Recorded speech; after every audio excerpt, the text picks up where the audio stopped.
देशाचे मालक.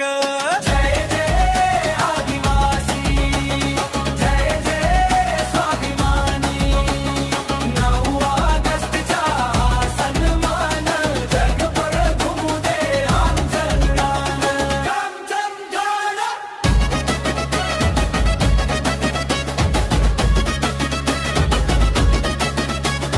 जान घेऊ पुढे जाऊ, यशाची नवी वाट बनवू. एक दिलाने पाव टाकू, नवा इतिहास आपण घडवू.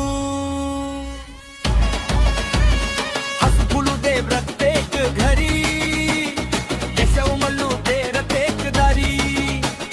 हातामध्ये हात धरू, उज्ज्वल भविष्य आपण घडवू.